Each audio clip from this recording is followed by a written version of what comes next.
Good morning, y'all. I wanted to share, this is not my idea, but I'm going to try it for the first time, about the seed snails. So you take an old feed bag. I have this one for my chicken feed, but I also have these bird seed bags, which I kind of like because they're clear and I can see the roots growing in it. So I'm going to try both of them. So what I did is I just went ahead and cut it up the side and cut the bottom off where it was sewn so that it can open up like this. Okay, then I'm going to try this one first because it's bigger, the feed bag. And so we're going to cut it about like this all the way across. So I'm going to go ahead and do that real quick. So I should be able to get like probably 3 snails out of this. I think I'm going to do about that deep. So you can do whatever depth that you want to do for. I mean, there's no rhyme or reason here, so however you want to do it. But like I said, this is not my idea. I've seen several videos. I'm not sure who the original person that came up with this idea. So we're going to do that, and then we're also going to do, I like to save my strawberry containers. This one's actually a croissant container.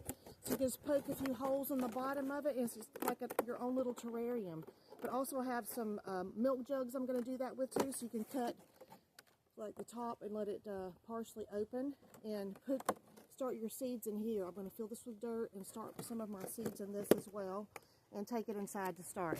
So let's try this snail, what they call a snail, first of all. And I brought some rubber bands and I brought some actually some electrical tape. So let me get that out of my pocket. So I have electrical tape, but also had some big rubber bands. So whatever you have around that will work. I dropped one of them, I think. So we're going to try that. Like I said, this is the first time I'm doing this, so we're going to see how this works out.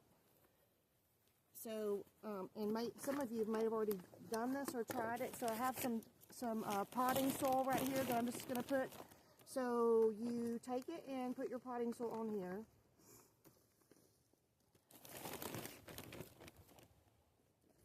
Fill the whole thing full of potting soil or dirt or whatever you have. You're supposed to do it all the way across, and my table's not long enough doing it this way.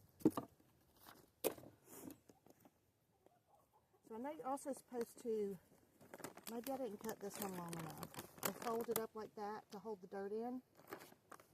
I think I've got my dirt too thick too. This has got a lot of clumps in it. Maybe I'll try a different soil here that I have. Let me open this organic soil that I have right here real quick because I don't like that soil. It's got like a bunch of bark in it or whatever. So I'm going to dump this back out and put this other one's actually for vegetables anyway. So I'm going to have to turn this a different way so I can get it the whole thing. So let's try this. Looks better. This looks a lot better.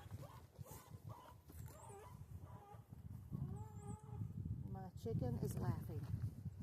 Ooh, and it's cold out here. It's like it's below freezing right now, so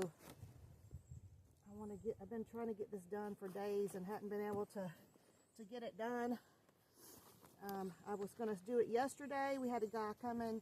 He came over to buy a backhoe attachment that we had for sale that hooks to a skid steer, and we spent like all afternoon trying to get it hooked to his skid steer so he could load it, and then we still couldn't get it attached to his skid steer, so he did not buy it. So I spent all afternoon.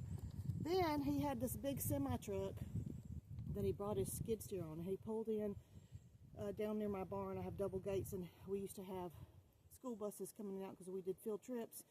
And he pulled in there, and then when he was ready to leave, I'm like, okay, go to the left and turn around that way. But no, what did he do? He went that way, turned to the right, and he got stuck with that big old semi-truck and that big trailer with a skid steer on the back. So he had to unload his skid steer, use the skid steer to pull the trailer. I had to drive his big truck, which was fun.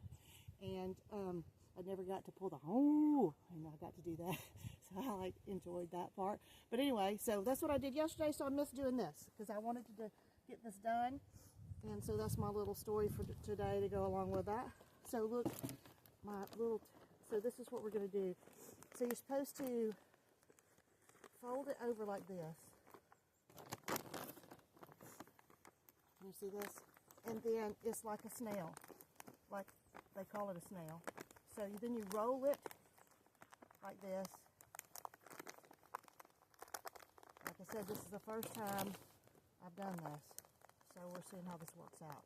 I'm going to try it because from the videos that I've seen, it looks like that the plants grow really well and they're all compact, and you just open it up and you can see the roots and you just separate them and then be able to plant them in your pots. And it takes a whole lot less space doing it this way. And I would think, because I have some grow lights I'm going to put it under, that the plastic probably would hold some of the heat in this way, especially into the middle where the seeds are.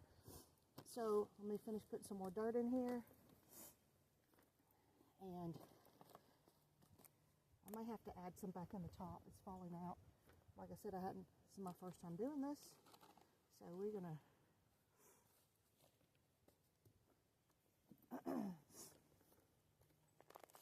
I think what I'm gonna do, so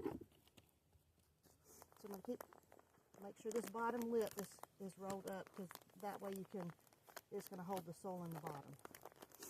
I'm gonna do it this way. Hope you can see it. Can y'all see it? Okay, that way, fold it in. And then I'm going to take it and fold this end over this way to hold the soil in, since we're going to wrap it up with a rubber band, like that. Look, how cool is that? And like I said, it's not my idea, but I like it a lot. So I'm going to put this big rubber band on it, and I think I'm going to go ahead and add some electrical tape as well, just in case the rubber band breaks and I don't want the dirt to go out everywhere. Probably help if I take my gloves off. My hands are freezing because it is cold out here. Okay, so it's hard to do with gloves on. Okay, let's see if we can get this on here. Okay, I just happen to have, I don't know where I got these rubber bands. I usually use them on my kombucha tops too, to hold the coffee filters on top. So look, so I'm going to add some more dirt down in there and kind of pack it in, and then what you do is you just put your seeds down in that snail and then wait for them to germinate. Is that not cool? I'm gonna make some more, y'all. Let me know what y'all think, and if you've tried this, comment below. God bless.